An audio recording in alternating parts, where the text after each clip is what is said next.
Assalamualaikum warahmatullahi wabarakatuh. Alhamdulillah wassalatu wassalamu ala Rasulillah wa ala alihi wa ashabihi wa mawalah. Ma sya'allahu kana wa ma lam yasha' lam yakun. La haula wa la quwwata illa billah. Amma ba'd. A'udzu billahi minasyaitonir rajim. Bismillahirrahmanirrahim. Ya ayyuhalladzina amanu kutiba alaikumus syiyam kama kutiba alal ladzina min qablikum la'allakum tattaqun. Shadaqallahul hakim.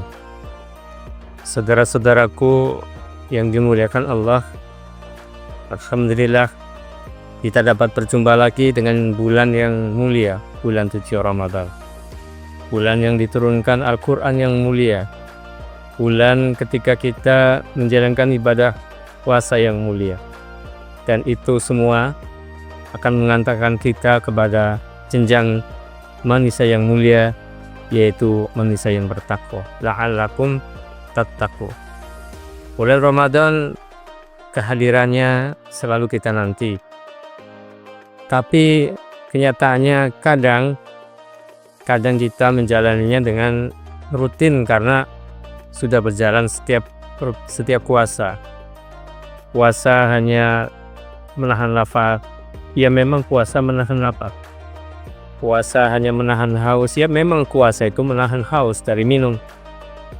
Puasa itu menunggu beduk maghrib kalau di kampungnya, menunggu adzan. Ya puasa memang menunggu adzan. Tapi yang dimaksud di sini kita tidak ingin sekedar itu.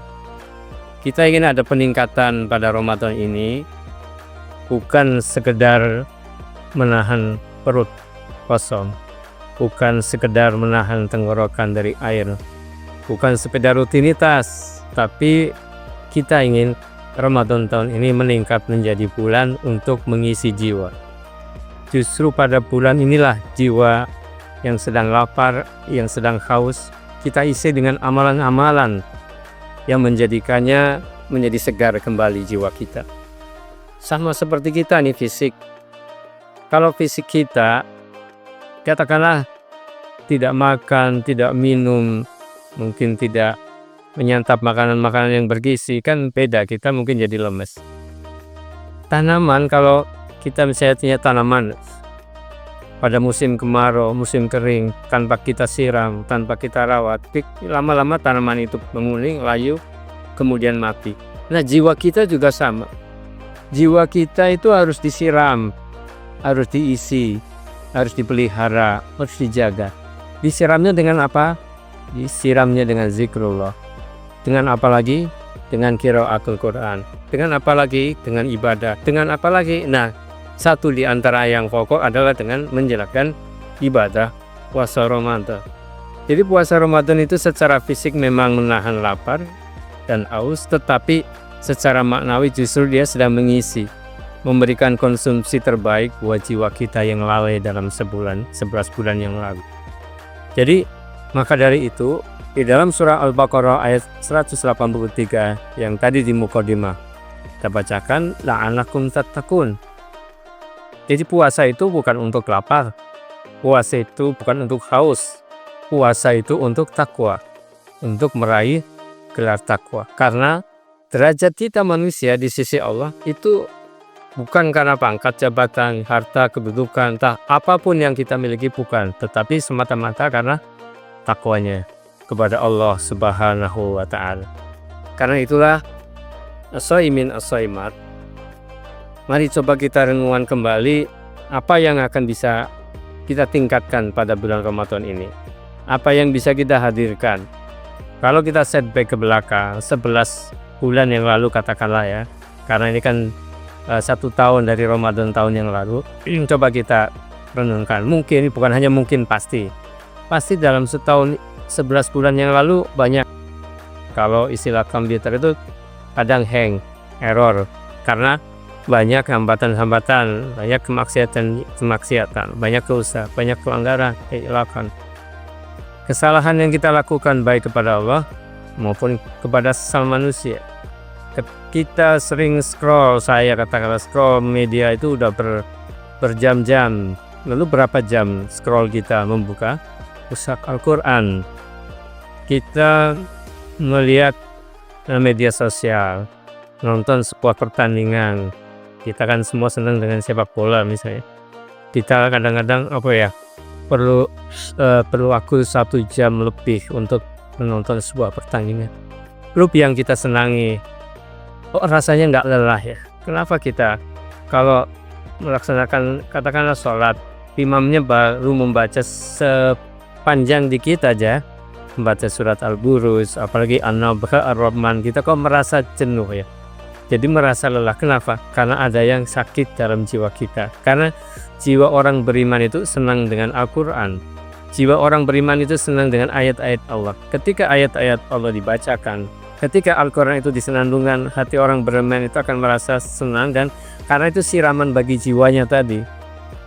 Ya, karena itulah Allah menghadirkan bulan suci Ramadan ini untuk apa? Untuk kalau di ini istilahnya merefresh kembali. Kita mereset kembali, refresh kembali jiwa kita agar ada keterbaruan dalam menghadapi perjuangan kehidupan, tantangan yang akan datang. Karena itu kita perlu jujur pada diri sendiri bahwa apa yang sudah kita kerjakan 11 bulan yang lalu, kekeliruan, kesalahan, itu harus kita istighfari. Harus kita adakan taubat nasuha, kita taubat, jangan kita ulangnya. Kadang kalau kita evaluasi lagi, mungkin kita atau saya masih suka marah, masih sulit berkata jujur, berat untuk berbuat taat. Nah, Ramadan ini akan menjaga kita, memelihara kita, mengawal kita, katakanlah begitu, untuk menjadi manusia yang lebih taat. Sebagai contoh, kita di bulan Ramadan, kemudian kita sendirian di rumah. Di situ ada minuman yang segar saat kita haus, saat kita pengen minum, tengah yang musim panas misalnya. Kenapa kita tidak minum itu saja? Padahal toh nggak ada siapa-siapa. Tapi jiwa kita menolak, kita nggak mau. Kenapa? Nah, inilah satu poin yang perlu kita renungkan, bahwa puasa itu, takwa itu adalah kehati-hatian. Bahwa Allah melihat kita, Allah melihat gerak-gerik kita, Allah melihat apa yang kita katakan, Allah melihat apa yang kita ucapkan, Allah memperhatikan apa yang kita lakukan, bahkan Allah mengetahui desir hati kita. Karena itu jiwa kita, hati kita, pikiran kita yang kotor, yang jorok, yang apapun, Allah tahu. Astagfirullahaladzim. Ini bulan Ramadan mengajarkan kita akan satu makna, yaitu bahwa Allah melihat kita. Karena itu Rasulullah SAW menyebutkan, man shoma Ramadana imanan wahtisaban ghufira lahu ma taqaddama min dzambi. Karena siapa dia melakukan puasa dengan penuh keyakinan, keimanan, akan mengharapkan akan ridha Allah Subhanahu wa taala, dan ihtisaban, perhitungan bahwa kita amalnya akan dihitung, dengan pokoknya segala kesadaran, maka puasanya itu akan menghapuskan dosa-dosa kita setahun yang lalu. Namun kalau puasanya hanya formalitas, rutinitas, mohon maaf, hanya sekedar menahan lapar, haus, tapi malam hari berbuat yang melampaui ke atas, itu berarti dampak puasa ini belum terlihat. Dampak yang kita lakukan menahan diri, sementara setelah buka puasa malam hari kita masih belum bisa menahan diri dari perbuatan maksiat. Kita masih belum bisa menahan diri dari obrolan yang tidak manfaat.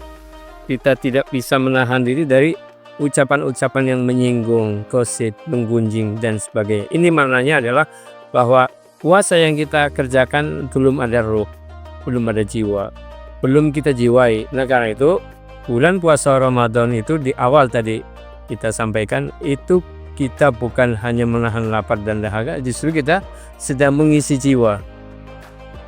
Sedang mengisi jiwa agar dicas jiwanya, agar bisa lebih hidup, lebih baik lagi. Kalau sekarang kita zamannya motor listrik, mobil listrik, semua sebar elektrik.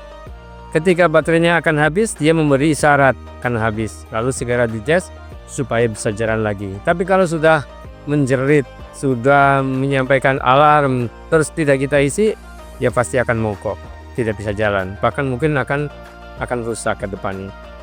Jiwa kita ini kadang-kadang menjerit ya, cuma kita nggak sadar menjeritnya kenapa. Saya yakin Kalau di antara kita orang-orang beriman ketika naudzubillah min dzalik tidak sholat aja, tidak baca Quran aja, tidak dzikir, tidak sholat, dalam satu hari pasti gersah. Tuh hatinya pasti menjerit. Itulah hati orang beriman. Ini terbukti ketika seorang sahabat ditanya, kami bertanya kepada sahabat yang lain, kepada Ibnu Mas'ud radhiyallahu anhu, bertanya, kenapa saya ini merasa gelisah, ini merasa gundah, rasa-rasanya sudah untuk jalan. Kenapa? Kemudian sahabat Ibnu Mas'ud memberi jalan, memberi cara. Kau datangi 3 tempat sehingga kau akan menemui ketenangan. Apa itu tempat yang pertama? Tempat orang-orang membaca Al-Quran. Kau ikutlah bersamanya membaca Quran, nanti hatimu akan menjadi tenang. Atau yang kedua, kau datangilah majelis ilmu. Ketika ulama saat itu menyampaikan ilmunya, menyampaikan kajian, kau ikut sehingga masuklah jiwa-jiwa, masuklah roh-roh ilahiyah itu sehingga hatimu menjadi tenang. Nah, kalau ini sudah dilakukan masih belum sempurna lagi atau belum mencapai ketenangan yang lebih baik, nah ini yang ketiga, kau datangilah ke tempat yang sepi, di tengah manusia kebanyakan tertidur, di sepertiga malam yang akhir. Untuk apa? Untuk tahajud. Karena tahajud itu ibadah paling jujur, tahajud itu ibadah paling ikhlas, karena dia tidak dilihat orang yang lain, tidak dipandang yang lain, tidak seperti sholat-sholat pada umumnya. Nah, kalau kita sudah mendengarkan Al-Quran, sudah ikut kajian, bahkan sudah sholat tahajud pun kita sudah lakukan, tapi masih belum ada ketenangan, masih ada kegalauan, itu ada yang salah dalam jiwa. Itu bukan jiwanya orang beriman. Maka kita minta kepada Allah, ya gantilah jiwa ini dengan jiwa yang lain, yang lebih baik lagi. Karena jiwa orang beriman itu senang dengan Al-Quran. Jiwa orang beriman itu senang dengan ilmu, senang dengan taklim, dengan kajian-kajian. Dan jiwa orang beriman itu senang menyendiri untuk menghadap Allah, melakukan salat tahajud. Nah, bulan Ramadan ini mengajarkan kita, menjadikan kita untuk gemar tahajud, yaitu dengan qiyamul Ramadan atau salat tarawih, baik yang sore atau ba'da isya ataupun yang tengah malam. Jadi karena itu, sahabat-sahabat semuanya, soimin soimat, pengharap ridha Allah, mari kita jadikan Ramadan ini sebagai santapan jiwa. Kita raih semua santapan yang paling lezat sepanjang Ramadan ini, dari mulai sahur, berpuasa, sholat berjamaah, sholat tahajud, sholat sunnah, qobliyah, ba'diyah, tilawah Al-Quran, sedekah, membantu saudara-saudara kita di Palestina yang sedang terjatuh. Semuanya kita lakukan sepanjang Ramadan ini dengan apa? Penuh kesungguhan, dengan rasa cinta, kejiwaan, sehingga semuanya kita jiwai dan akan memperoleh kemenangan, ketenangan buat diri kita sendiri. Mudah-mudahan Allah memberikan kita kehormatan untuk meraih pahala Ramadan. Mudah-mudahan Allah menjadikan Ramadan ini Ramadan terbaik, Ramadan yang menggugah jiwa kita. Tahun ini menjadi lebih baik dari tahun kemarin. Ramadan tahun ini menjadi Ramadan yang terbaik dibanding tahun yang lalu. Demikian, al-afu minkum. Assalamualaikum warahmatullahi wabarakatuh.